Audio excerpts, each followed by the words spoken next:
សួស្តីម៉ាក់ឬក៏ម៉ាមីដែលមានបេប៊ីទូចៗហើយក៏មិនដឹងថាត្រូវធ្វើបង្អែមឬក៏បបរគ្រប់គ្រឿងអីសម្រាប់បេប៊ីទេបងប្អូនអាចមើលវីដេអូខ្ញុំបានណាព្រោះថានេះគឺជាបទពិសោធន៍ហើយក៏ជាតិចនិចរបស់ខ្ញុំផ្ទាល់សម្រាប់បេប៊ីខ្ញុំផងដែរគឺគាត់ញ៉ាំបានណាបងប្អូនហើយចំពោះរបៀបធ្វើបង្អែមឬក៏បបរគ្រប់គ្រឿងអីបងប្អូនអាចមើលវីដេអូនេះដល់ទៅចប់ណាបងប្អូនណាទើបបងប្អូនដឹងហើយនឹងយល់ហើយចំពោះរបៀបធ្វើអត់មានអីពិបាកអីងាយណាចឹងជាដំបូងគឺខ្ញុំមានផ្លែល្ពៅមានផ្សិតហើយនិងផ្កាល្ពៅចាម្ដងនេះគឺបន្លែល្ពៅទៀតហើយណាគ្រាន់តែខ្ញុំអត់ដាក់តងល្ពៅទេដំបងហ្នឹងគឺខ្ញុំបំពងខ្ទឹមឲ្យរៀងឡើងឈ្ងុយទៅគឺបំពងរៀងជ្រុលដែរបងប្អូនបន្ទាប់មកទៀតហ្នឹងគឺយើងចាក់ដុំផ្លែល្ពៅយើងហ្នឹងចាក់ចូលទៅមកល្មមទៅហើយយើងឆាវាឲ្យយើងឡើងឆ្អិនបន្តិចមកណាហើយយើងមើលទៅបងប្អូនមើលទៅតាមសភាពឆ្អិនឬមិនឆ្អិនទៅបន្ទាប់មកទៀតហ្នឹងគឺខ្ញុំចាក់ផ្សិតក៏អញ្ចឹងដែរគឺហាន់រៀងទូចកច្រាំទៅក៏បានដែរបងប្អូនងាយស្រួលដល់ពេលដែលយើងឆាហើយអញ្ចឹងគឺយើងយកទៅកិនណាបន្តមកទៀតនោះគឺជាផ្កាល្ពៅយើងនឹងឯងផ្កាល្ពៅក៏អញ្ចឹងដែរបេះតងបេះអីឲ្យស្អាតលាងទឹកឲ្យស្អាតមកហើយចាំយើងចាក់ចូលទៅចាបន្លែប្លុកថ្ងៃនេះគឺមានតែប៉ុណ្្នឹងឯងបន្តមកទៀតហ្នឹងគឺយើងចាក់បាយចាចំពោះបាយគឺខ្ញុំប្រើមួយវែកតែលើកនេះគឺខ្ញុំអត់បានប្រើសាច់ប្រើអីណាបងប្អូន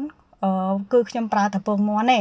បន្តមកទៀតនោះគឺយើងឆាបាយក្នុងបន្លែនោះរៀងឆ្អិនតិចមកណាចាំយើងចាក់ទឹកចូលបន្តិចចា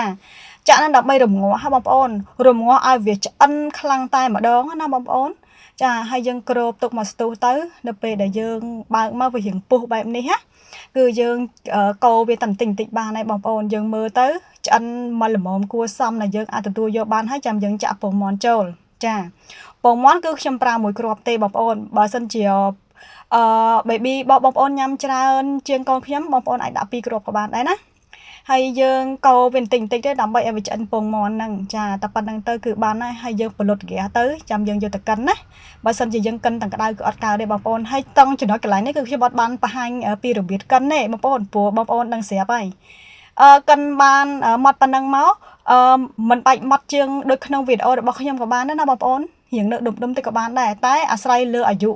បេប៊ីរបស់បងប្អូនទេបើសិនជាបេប៊ីរបស់បងប្អូនត្រឹមអាយុចាប់ពី6ខែ7 8ខែអីហ្នឹងធ្វើម៉ត់បែបហ្នឹងណាតែបើសិនជាគាត់ចាប់ពីអាយុ9ខែ10ខែឬក៏មកខួបជាងអីហ្នឹងបងប្អូនធ្វើមិនបាច់រៀងម៉ត់ពេកទេបងប្អូន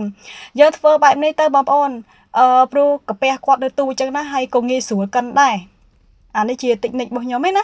ហើយធ្វើឲ្យកូនយើងមានសុខភាពល្អខ្លាំងណាស់បងប្អូននៅពេលដែលយើងធ្វើបបរឬក៏ផ្អែមអីឲ្យគាត់ញ៉ាំនៅផ្ទះខ្លួនឯងបងប្អូនយើងឆ្នៃទៅណាបងប្អូនសម្រាប់ម៉ាក់តែបើសិនជាម៉ាក់ឬក៏ម៉ាមីណាដែលគាត់អត់ទាន់ចេះធ្វើបបរគ្រប់គ្រឿងឬក៏ផ្អែមអីទេបងប្អូនអាចមើលវីដេអូខ្ញុំបានហើយក៏កុំភ្លេចជួយ follow page ខ្ញុំម្នាក់មួយផងដែរកុំភ្លេច